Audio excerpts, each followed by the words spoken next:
What did that phase of life teach you? In 9th class, I got a silver medal. There was a guy in 12th who beat me. And then from next year onwards, from 10th, 11th, 12th, I won all 3 years.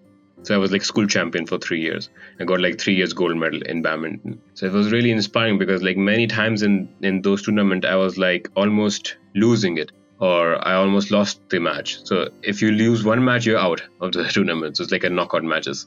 There's no chance. Cutthroat competition. So in all 3 tournaments, I was like almost gonna lose one match and then gonna lose the tournament. But I tried to maintain, and I did maintain like my streak for like 3 years. Where I got like gold medals every year. So it was like fun way of learning things that, hey, if you don't give up, you can still manage it, or you can handle the pressure, That's I think sports in general teach you that really, really nicely.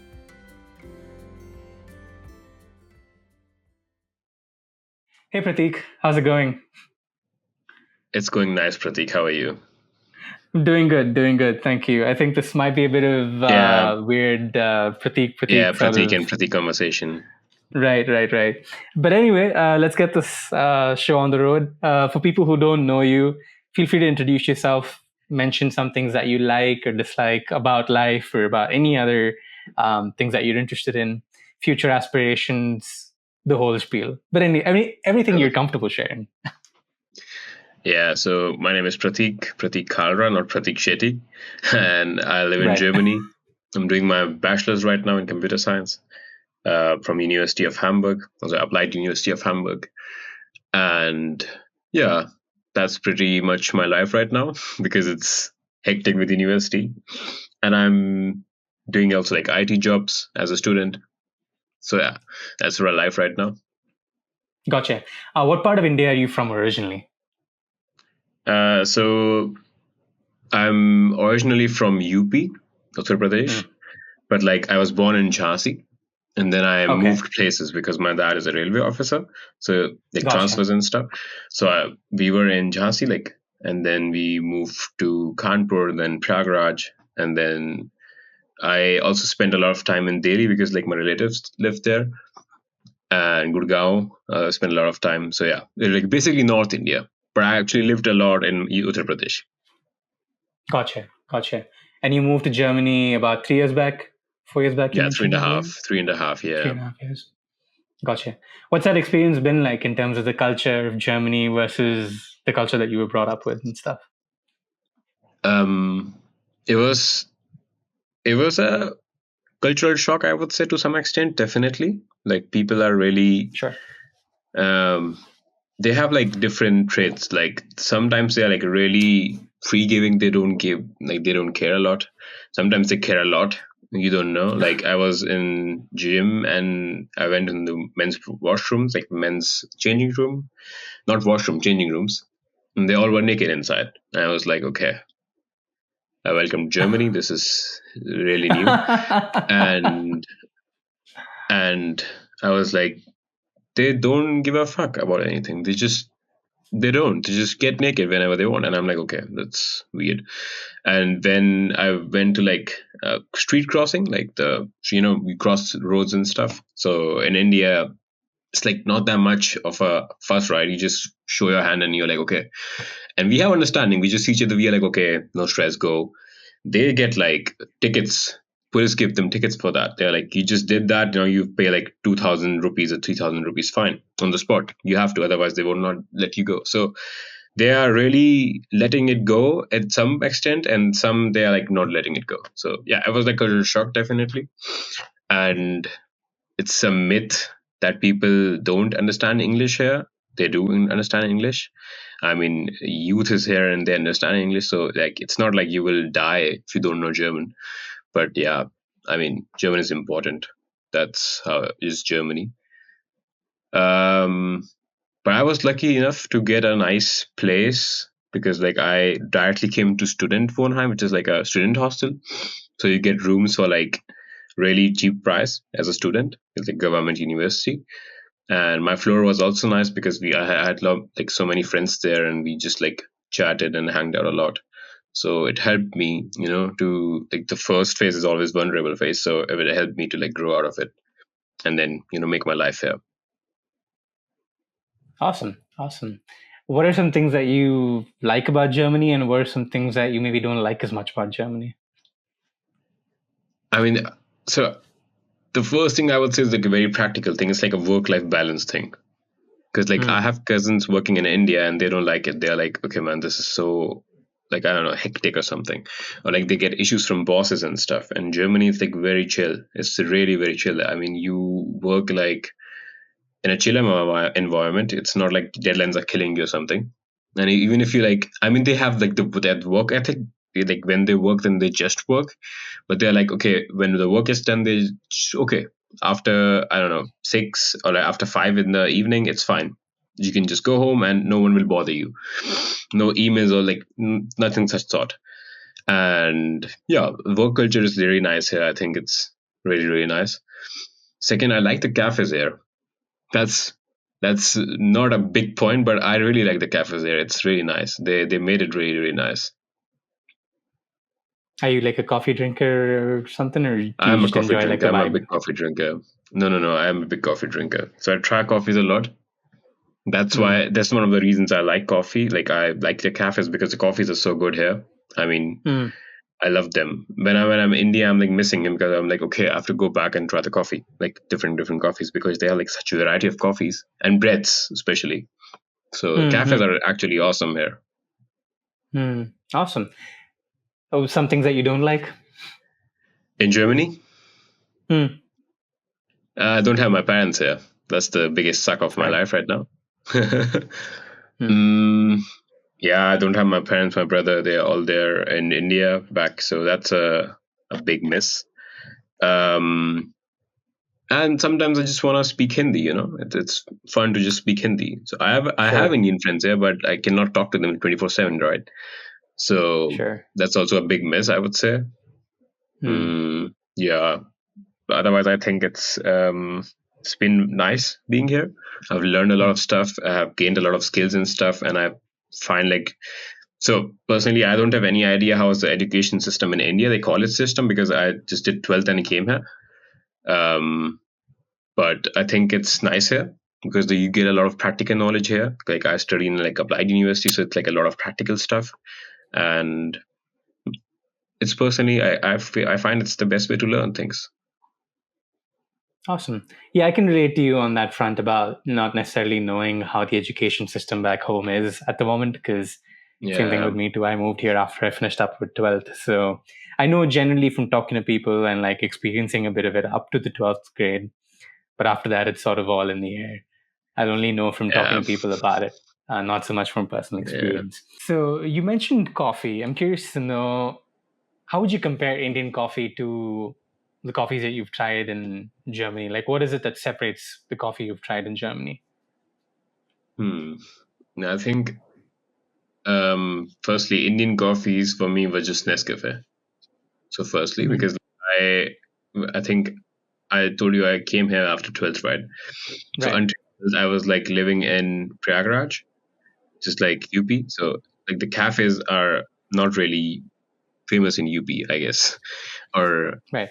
to some extent they were not like, actually made in Prayagraj. So it was like Hmm. we had like two cafes, I guess, and or maybe three, but they are like more towards like I would say normal cafes, which just give you normal coffees, like filter coffee, maybe like a coffee machine coffees. So not Sure. something like fancy or something. And I So got like cafe pocket money coffee day for that. types. Yeah, exactly. So cafe coffee data types. So it's just normal coffees. It's like not like really really special. It's like everyone has like tried it. And when you come here like different type of coffees. I mean, it's just like a whole planet of coffees. They have different types of like seeds and stuff, and like they are like doing it. They have like whole degrees on coffee, like how to make coffee, how to make good coffee, make strong coffee and stuff.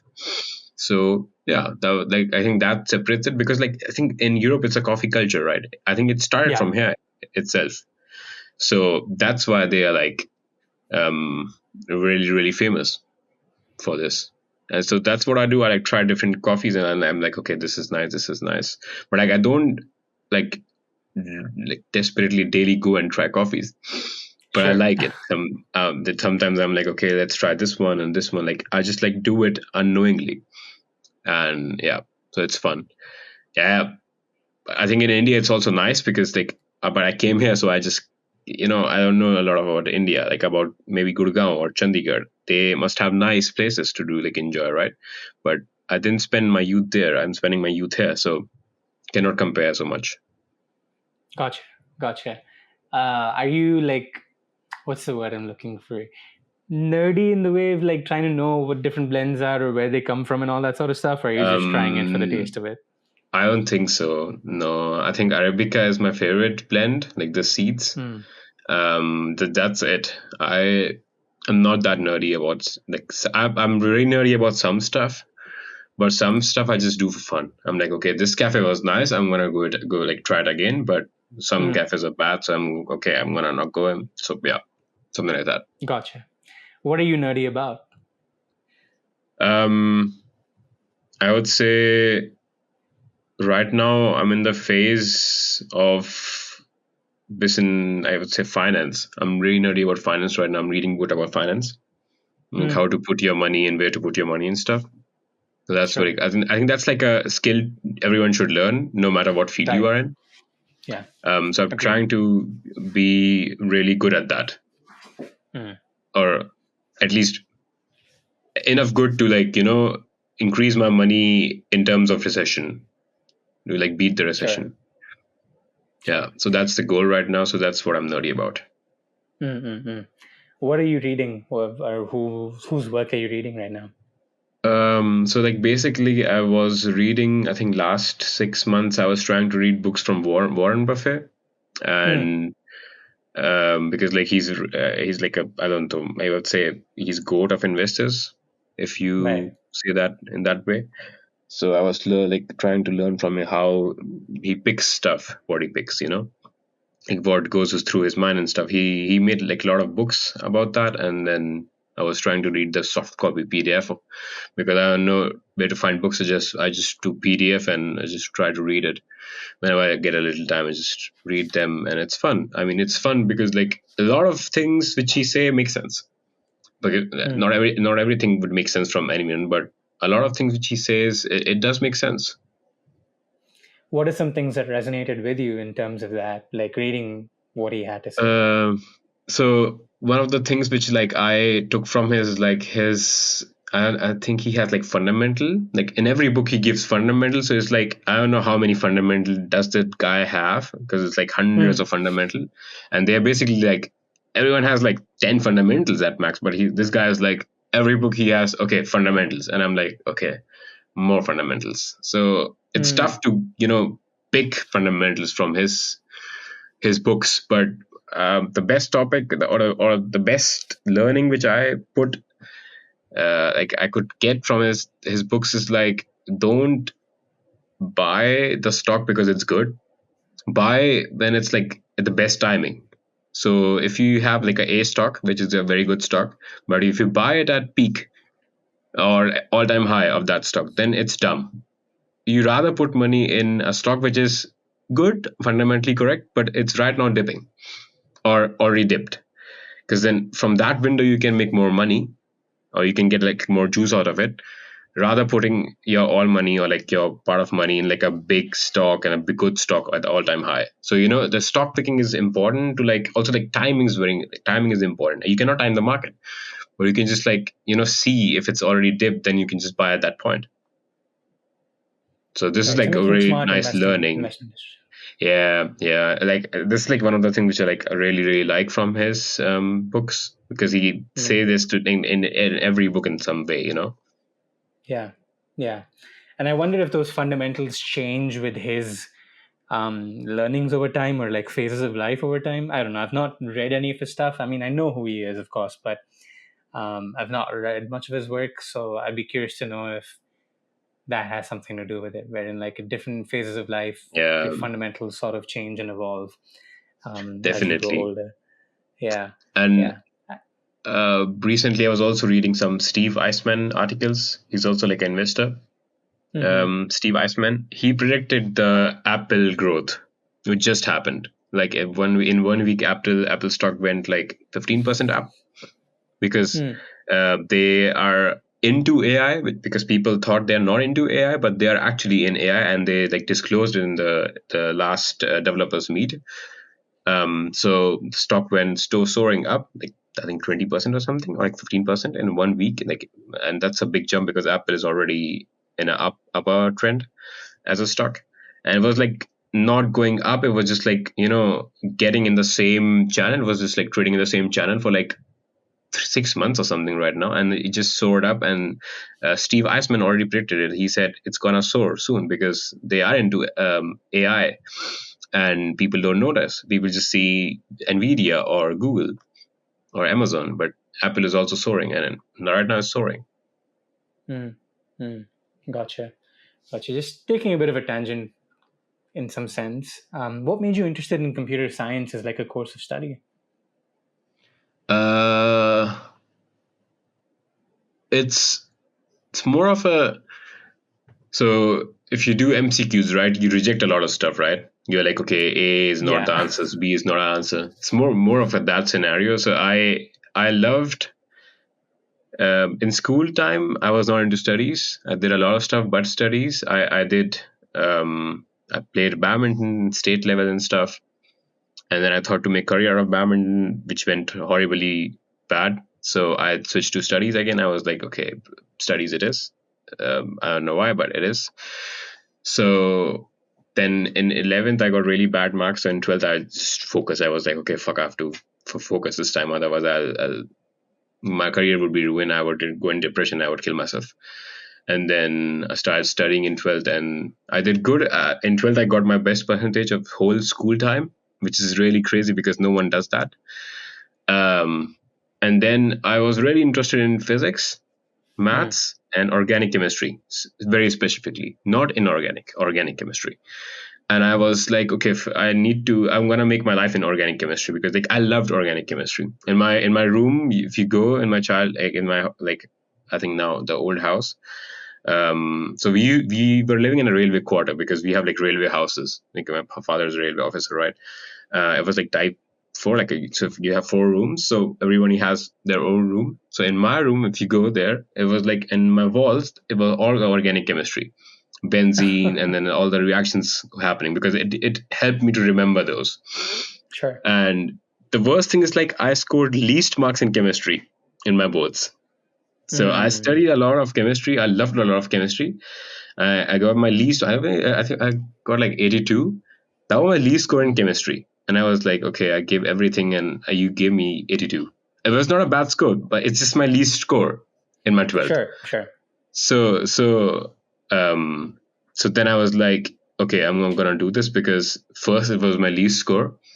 Second, I think you don't get so much money in organic chemistry. I mean, it's also true, I guess. And the second thing, I loved maths, and maths was also nice to me. I loved calculus. I still do calculus because like in computer science you need some like calculus for some algorithms and stuff. So, and the third thing was physics because like my father taught me physics all the time. So it was like a Mm, really emotional bond to the subject because like he taught me all the time, and it was also the highest score in my boards. So I mm, was like, okay, maybe I can do physics. But then I thought, what should I do? And then I was like, instruct, because like physics is also not that good paying, I guess. I mean, in India especially, you have to do like PhD and stuff, right? I mean, if you want to get goodly, like handsomely paid. So I didn't do that. I was like, okay, the computer science is the only option left. So and I was not bad at computer science. I always had like fun with computers and stuff.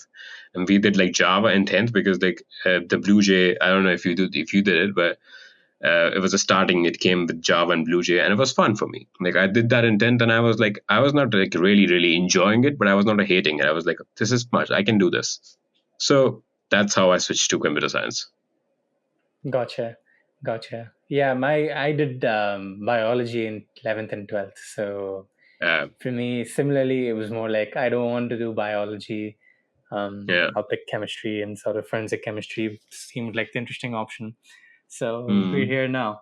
Um, Now that you've sort of dipped your toes in like computer science, what about it intrigues you, or what about it interests you? Because we're in a direction where they're gonna I mean, they already have taken over our lives to some extent, right? Like in terms of making our lives much easier. But what are some things about it that fascinate you and that you are quite looking forward to about the future of computers? So fascination in some sense, I would say it's probably how is data working right now. That's like really Hmm. fascinating for me. I love to analyze stuff, and that's like also like I'm starting a new job tomorrow just to Oh, be in this nice. topic, and it's at Congratulations. thanks.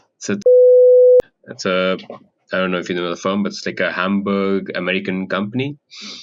Head office in Hamburg. They're like a multinational company, and it's the job is about data analyzer, so like data science and data analyst as a work student, as a working student. So that's what makes me I would say surprised at how good we can predict stuff with data. We just need a good amount of data, and we can make assumptions, or I would say fairly right assumptions. um, it's like predicting future, like is there chances of rain tomorrow? Maybe yes. It's all because of data. It's yeah, the temperature analyzer also like works at some extent, but the data which we collect, we can use it for anything, like any XYZ thing. So that's like what's like I would say fascinates me right now, and that's like also like my goal to do right now. Like I am really enjoying my phase of this, and if it continues, maybe I would make a life out of it. Gotcha. Awesome. Because yeah, I think with the way like we're connected to these things, it's sort of like every single Yeah, sitting and standing moment we are contributing to that data in some sense, right? yeah, Data to help build algorithms in social media, just by the way we respond to maybe certain types of content and so on and so forth. Like I think data is like the new oil in a way gold. that I guess people Yeah, speak. I've heard some people talk about it like in a geopolitical sense as well. yeah. But yeah, does that interest you, geopolitics and all that kind of stuff, or are you far away from it? I no. I read a lot of geopolitics. Definitely, I read a lot of articles. I read about like China, U.S. and Indian geopolitics, European geopolitics to Hmm. some extent as well because I live in Europe, so I have to technically. But I'm Sure. really into like Indian geopolitical newses and Hmm. articles and the ways which they are dealing stuff, which I really really like right now.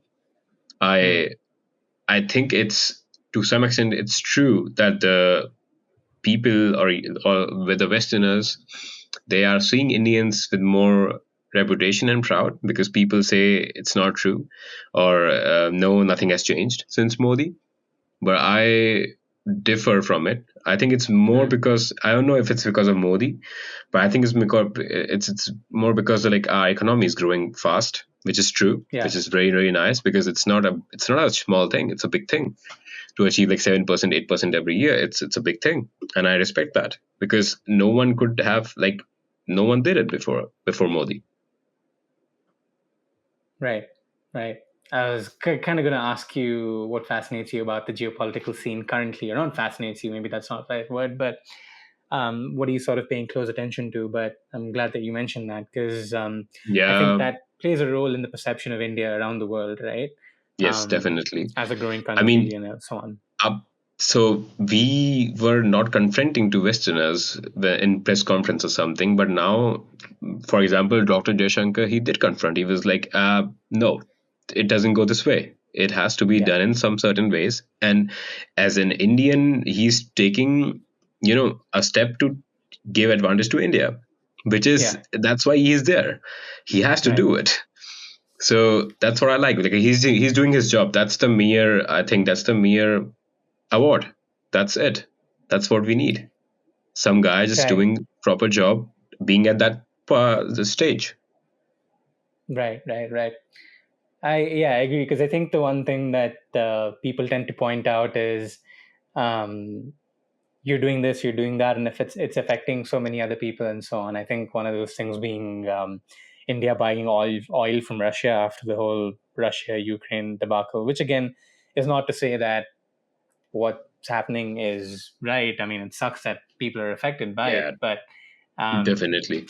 geopolitically speaking, like I guess there are a lot of benefits for other countries around the world to sort of seek. And Definitely.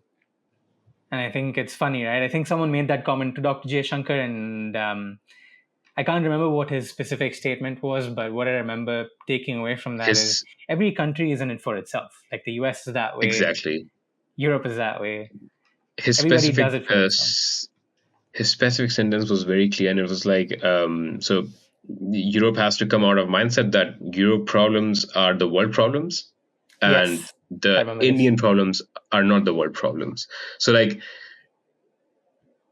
Europe just thinks what Europe thinks is bad is actually bad all around the world. So you have to just say it's bad because Europe says it's bad, which is, I think, it's personally bullshit. If Europe says it's bad, yeah, it might be good for India to some extent. We are not we are not helping uh, Russia to kill people. We are not supporting that. I mean, he's not saying, okay, take this money and kill people. He's like, okay, you're giving me it cheaper, so yeah, give it to me. That's it. I mean, what else is America doing since so many years? If you to Yeah. go into that stance, America is like a culprit in like many wars, and Oh it yeah. is true, definitely. But I think America is very, very intelligent. Personally, Yeah. he's like so damn They intelligent. Yeah, I think if you have to learn how to implement double standards, America is probably the way to go to learn from, the place to Exactly, learn from. exactly. I'm curious to It's like know, do you have any manipulation. opinion? Oh, go ahead. No, no, no. I'm done. Okay. Thought I cut you off for a second. My bad. I was just going to No ask stress. you, do you have any opinions on how the Indian election panned out recently?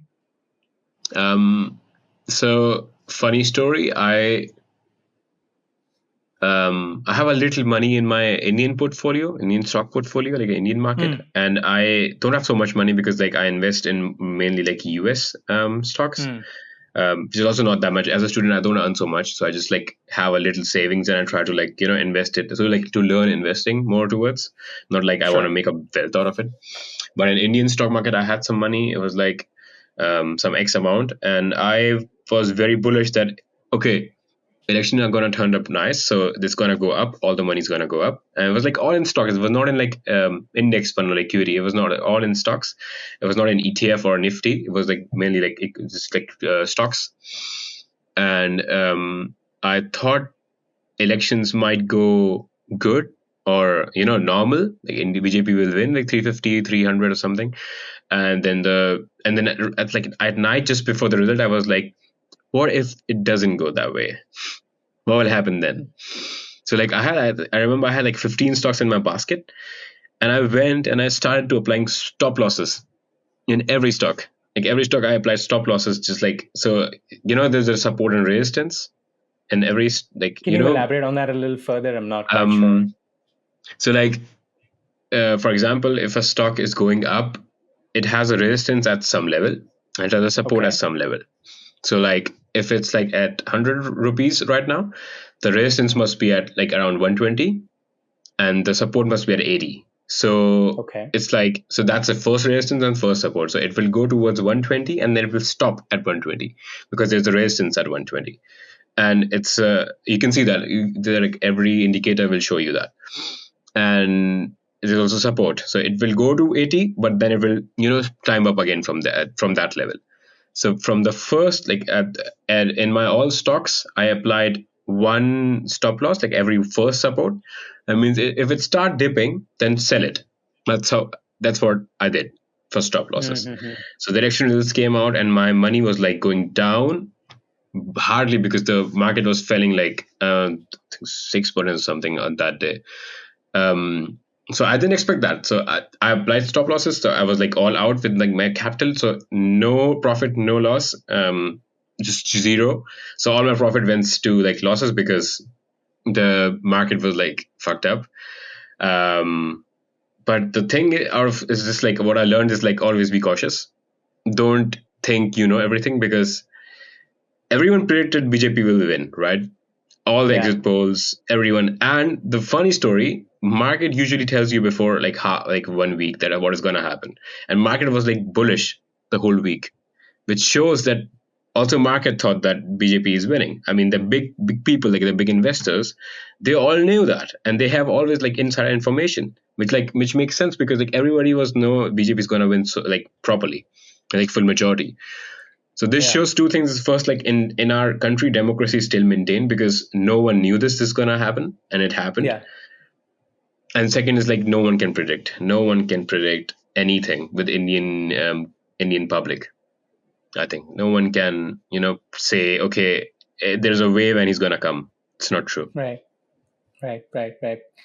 Just to add a little context for people who are listening or watching who might not know how the Indian elections work, at least in the prime minister elections or the Lok Sabha elections, essentially there's 545 seats that are distributed around the country, and everybody sort of votes throughout the country. And for a party to be ruled as a majority or a coalition to be ruled as a majority, you need to have at least 270, right?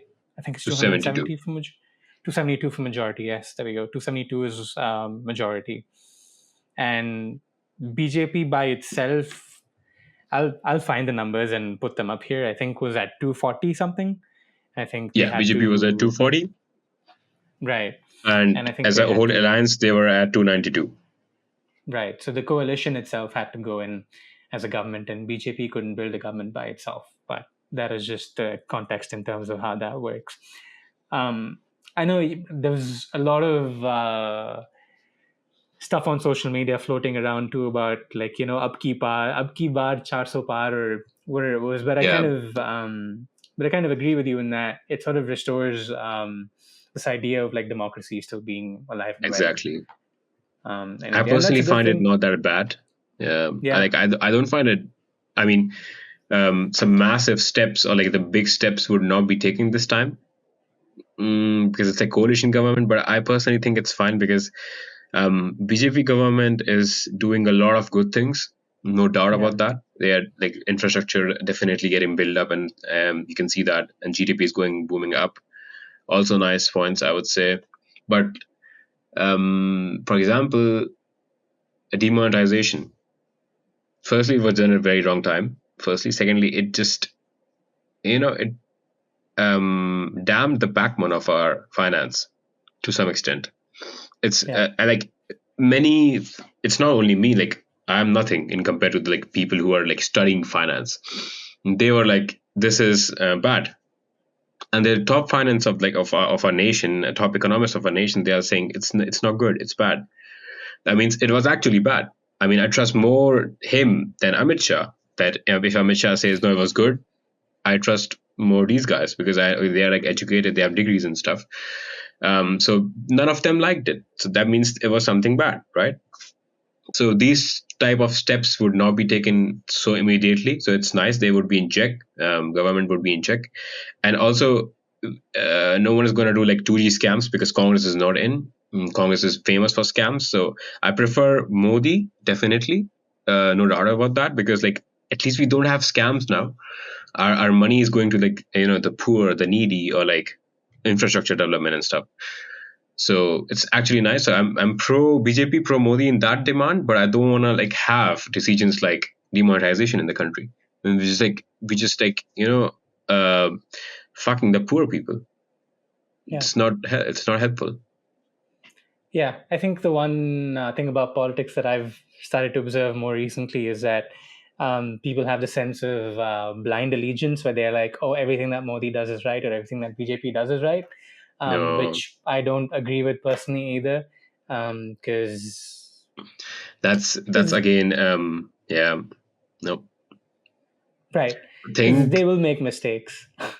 yeah, I think every government make mistakes. That's really normal, and it's fine to make mistakes. Yeah, If you make mistakes or same mistakes 100 times, then it's bad. Which Congress did? They made mistakes, they did scams, and then they just didn't do anything to stop it. continue to do more scamming. They just continued to do more scamming until like the government was like a pothole. So that's not nice.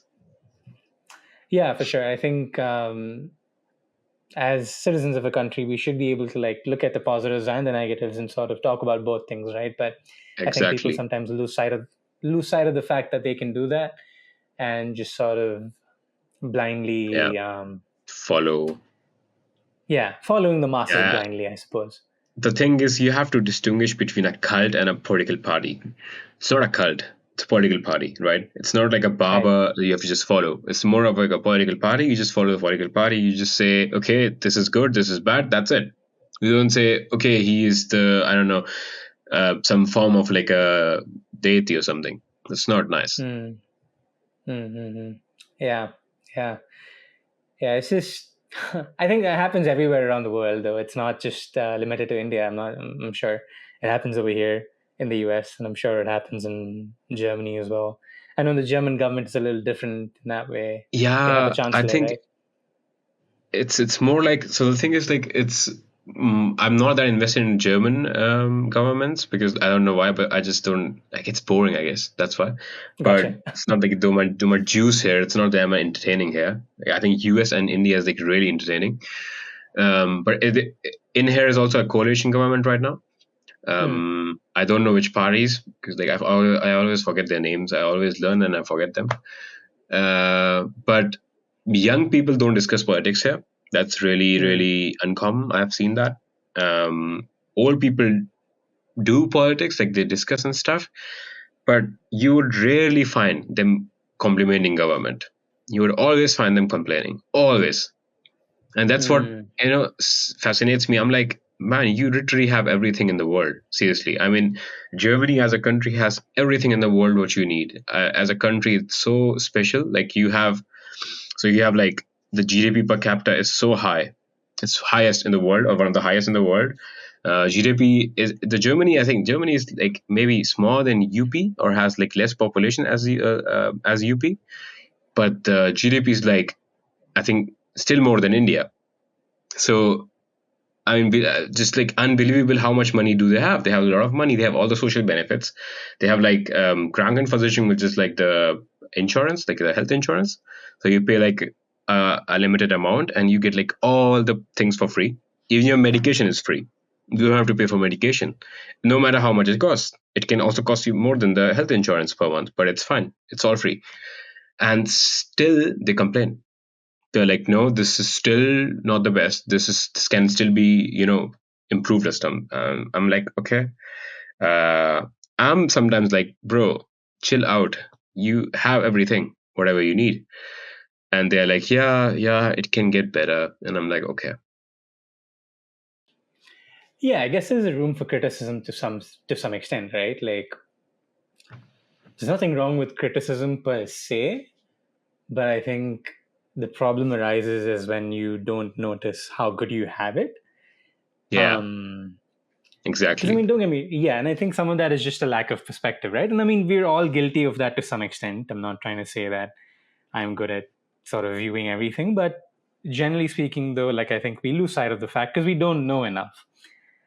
We just Definitely. know what we see and we believe Definitely. that to be reality.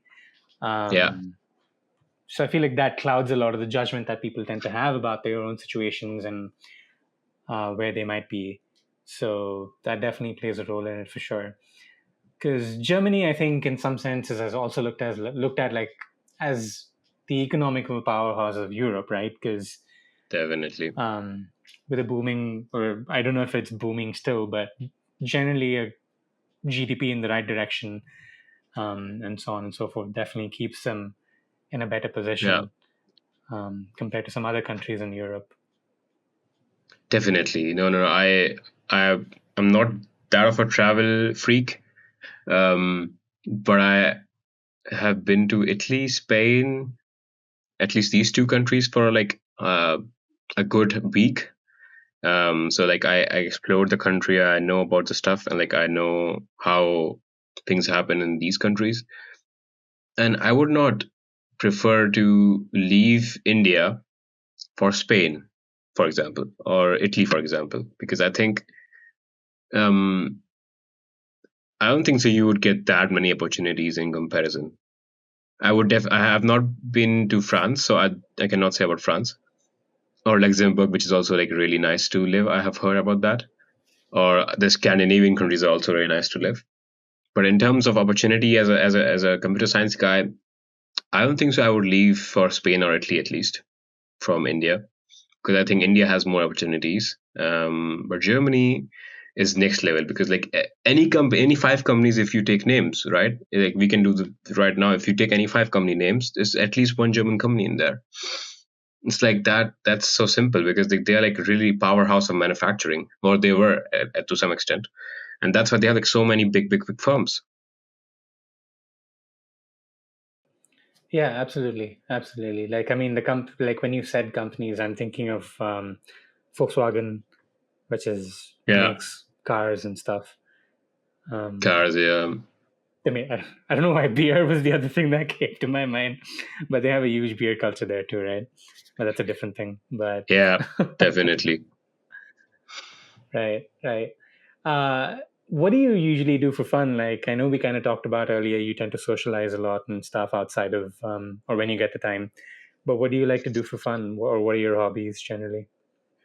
I try to go to gym regularly. That's one Hmm, thing which I do. I try to go like 4 days gym, that's good. and I go for badminton in a club here. It's like a local club, so they also play like Bundesliga, which is like the German way of saying IPL maybe. So Hmm, yeah, it's like a club spiel, club games and stuff. So I'm playing for them. I'm not playing this seasons because like I had an injury, leg injury. So I stopped playing badminton for a while, but now I'm starting again. So like I will play maybe the next season for them, like in a club matches and stuff. So that's also like kind of hobby. And yeah, that's, I mean, that sums it up. I'm really boring guy, I guess. no, I don't think there's anything boring about that at all. There's nothing boring about that Yeah, at all. Because it's a good way to hang out with people. Totally, gets your definitely. cardio Yeah, going, and you're hanging out and socializing in a way. definitely. So that's cool. Yeah, That's yeah, awesome. exactly. Um, yeah, and I guess for you, it keeps that flame of badminton that you had before alive in a way, right? Exactly. Of what Yeah, you were yeah, doing yeah. It's before. important. It was like my best time in childhood. Every day Hmm. we used to like go and play badminton for like 2 hours, and those 2 hours were like 2 minutes. They went so fast. Hmm. So it's like really, I miss those days, because like it was like no stress of like earning money or something. Just go and play badminton. Just easy life. So I kind of miss them, but I think it's the circle of life. Like you have to like carry on. You have to go on, and someday I'll again play badminton without earning money. I'm retired and stuff. Absolutely, absolutely. What did that phase of life teach you? I mean, I know you were in like 11th or at that point, so Yeah. I guess like the comprehension that we have as 20-year-olds is much different than as teenagers. But what was something that you learned from that experience of not being able to continue That. So you mean in terms of badminton, or you just mean as a school guy? in terms of What do you badminton? mean? In terms of badminton, I Like would in terms of say badminton. so. It's more. Um, I would say it's more to with like not giving up, or like handling pressure, because like Hmm. I was in school, and I think in eighth class or in ninth class you switch to senior, so you play seniors in ninth class.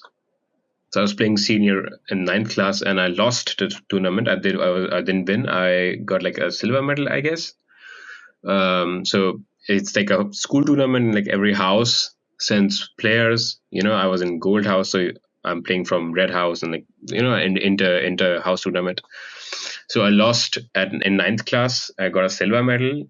Um, there was a guy in 12th who beat me, and then yeah.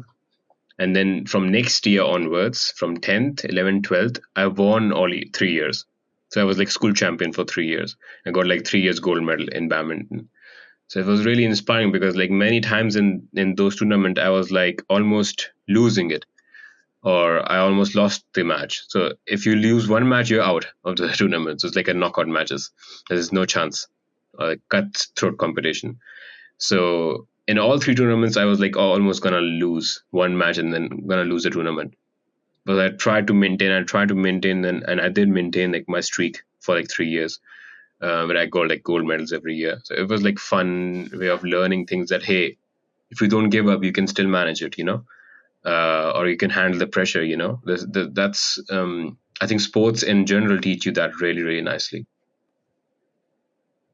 Definitely, definitely. That's very true. Because I think it applies to every other phase of life, right? Like Definitely.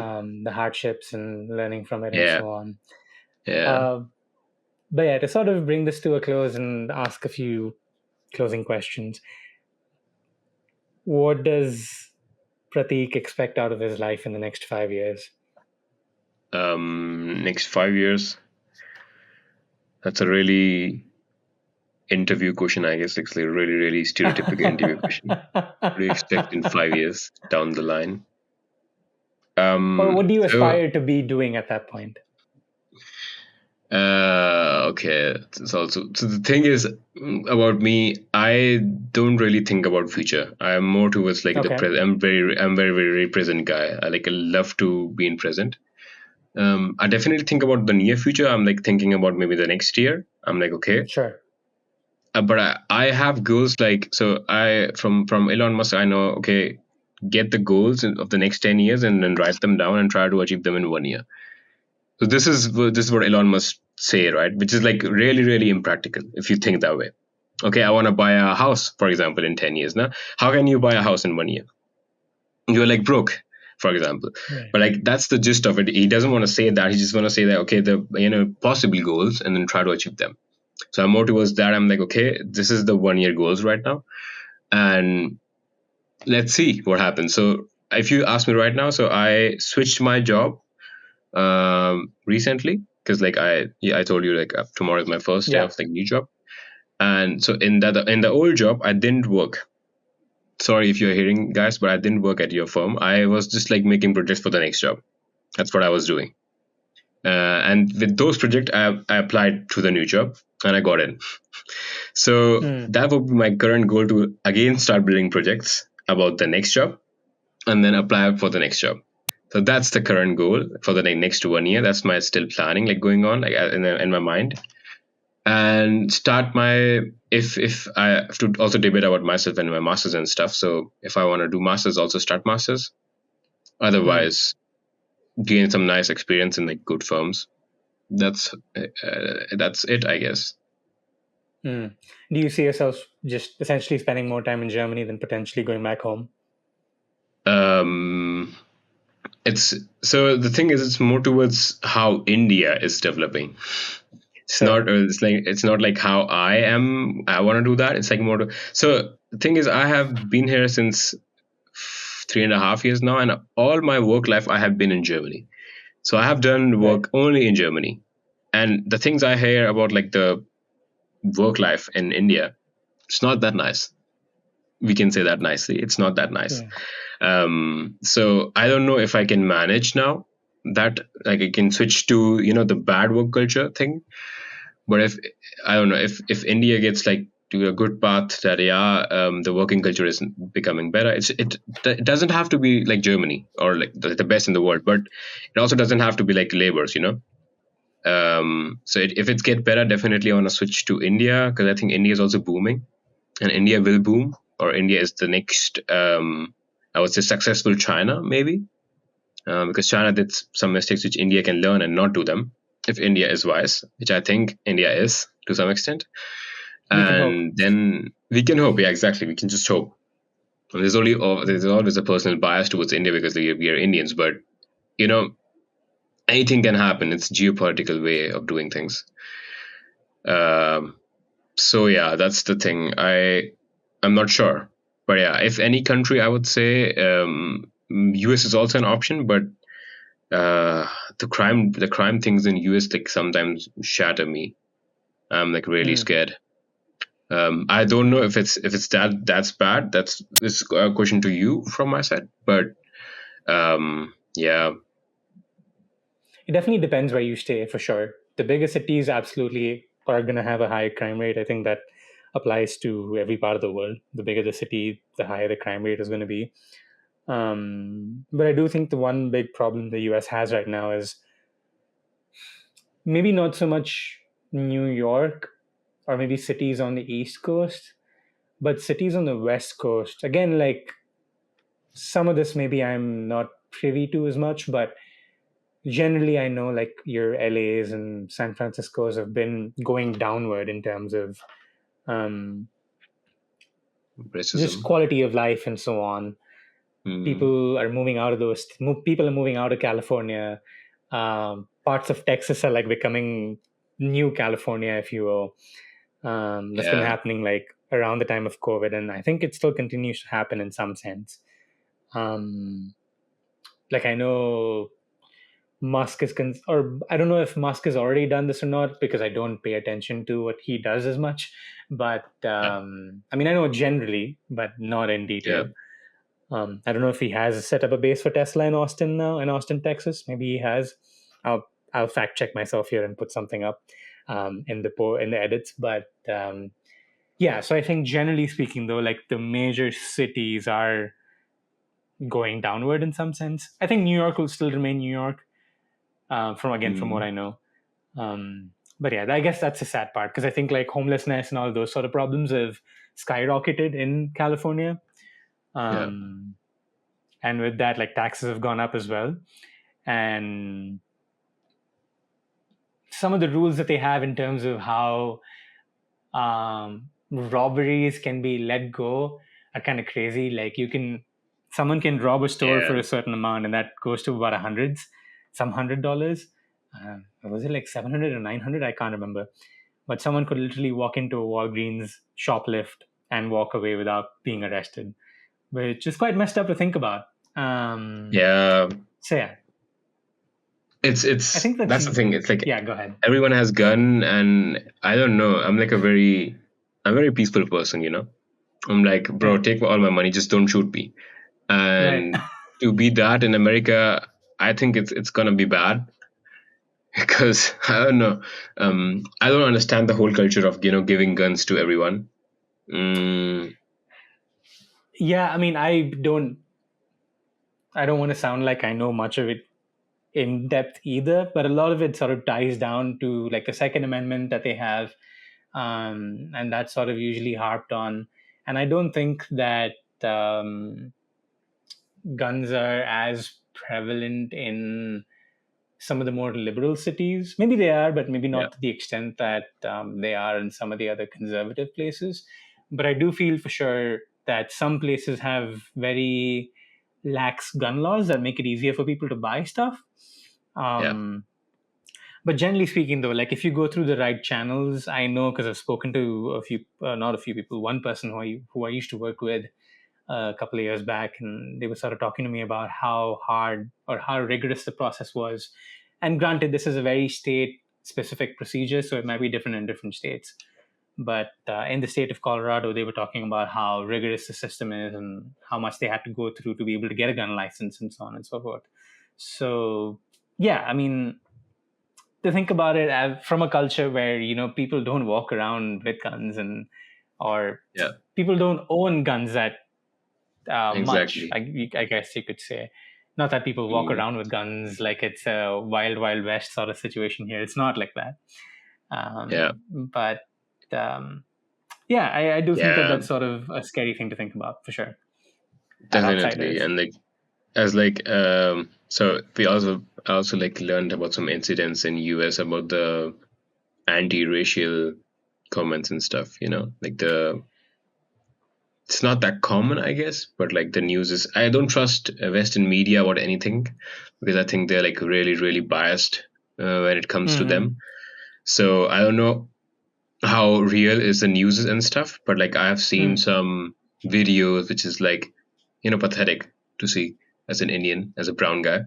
And I would say in Germany, in Hamburg, at least in Hamburg, I would like be assured of it that I didn't feel any type of racism. Maybe they Mm. don't show it. I cannot read minds or hearts. Yeah. Maybe they don't show it, but I have been feeling really like accepted to some extent. Mm. Um, Yeah. it's maybe because I speak German and stuff. So like, but at least like I'm not like a mother tongue German, right? I cannot pretend to be German. They would know Right. at some point that he is not German. Like some word he's not pronouncing it properly, for example. So they know that I'm not German, but still like they behave properly. It's not like racism or something like that. That's what I found like really really nice in Hamburg in Germany at least. Right. I mean, for me personally, also, I've not had any bad experiences, knock on wood, that way. But that's not to say that people might not have had those experiences. I mean, in the time Yeah, that I've spent here in Oklahoma and the time that I've spent in Colorado and like visiting places, yeah, I've personally not been targeted. targeted in any way. I Yeah. mean, sure. Have people wondered what race I am? Like I've heard people say Saudi Arabian, Middle Eastern, Mexican. I've gotten a Mm. mix of stuff. Yeah, But that wasn't like with any malintention of like trying to hurt me or yeah, anything. They were just trying to ask, and um, I saw the funny side of it, so it's whatever. But generally speaking, though, I do think America has had a race problem. I think it mm. does continue to have a race problem in a way. Um, yeah, but again, I keep myself out of the news. I pay attention to it, not to say that I don't. I do follow it here and there, but I'm Yep. not constantly keeping myself up to date because that's just another way to fuck the mind up when you don't need to. With just Definitely. the I amount of mean, shit. it's all toxic at the end. Right, exactly. So I feel like I'm better off keeping a healthy distance from the news. Mm. So that helps me keep my sanity in some sense. But yeah, man, Prateek, this was great having this chat with you. Thank you so much for Definitely. coming on. Any sort of final thoughts Um, that you want to share? no, I want to thank you for giving me this chance. It was wonderful talking to another Pratik living in not in India, I would say. So, are you like now a German, like an American citizen, or you are still Indian? No, I'm still an F1 student visa holder. Okay. Um, will I And become a what are your citizen? I don't plans know. on? Okay. What are your plans? Like, what are your thoughts on next 5 years? Well, I do want to work here and get some work Yeah. permit stuff done. That's sort of the initial step right now because I'll be graduating in December as well. And that's sort of the current thought process in terms of wanting to settle down that way and like get a work visa going. Yeah. But that's sort of where Okay. the So you're not goal sure is right now. either. Right, because some of that stuff, again, like depending on the company you're working for, it is a lottery system for the work visa. So you get it or you don't. Hmm. Um, and you can apply, like, I know at least for the next 2 to 2.5 years, I can still work here in the US because my visa allows me to. And Okay. as long as the company is willing to hire me, I can work for someone. But it's just what Hmm. happens after those 2.5 years or so that's sort of the question mark, I suppose, which again is because of this sort of H1B lottery system associated with work visas and so on. But yeah, we'll see. I mean, I'm not trying for it. We'll see what happens at the end of the day. That is not something that's directly in my control, other than submitting So an definitely application. not. So Definitely yeah, not. right. But So do we'll you see. want to stay in US or you want to go to India? Ideally, yes. Ideally, Okay. yes. At least for Yeah. the next, I don't know, 5, 6 years, maybe more. I'm Hmm. not sure, but And get yeah, some at least for juice the out next of few years. US. Yeah, just also in a sense of ROI, it just makes more sense to be Yeah, here. definitely. No, no, I understand. If Yeah, you have paid like I don't know 100,000 of like dollars, you want to get some back, right? right, exactly. So from a perspective Uh, of that return on the educational investment, yeah, it makes sense to be here for a little longer. So yeah, we'll see what definitely. happens though. But wishing you the very best with the new job that you're starting tomorrow as well. Thank And you so yeah, much. with everything else that And lies ahead. definitely, I wish you best for your graduation and for your job Thank you. hunt. I think you need wishes to get that lottery hunt right. Yeah. Yeah. The Thank you. more the I merrier, I appreciate would say. that. Yeah, absolutely. Absolutely. But yeah, thank you so much, Prateek. It was, again, like you said, nice talking to another Prateek as well. Yeah, definitely. Uh, And yeah, for those of you watching and listening, thank you so much, and we will see you guys Thank you next so time. much.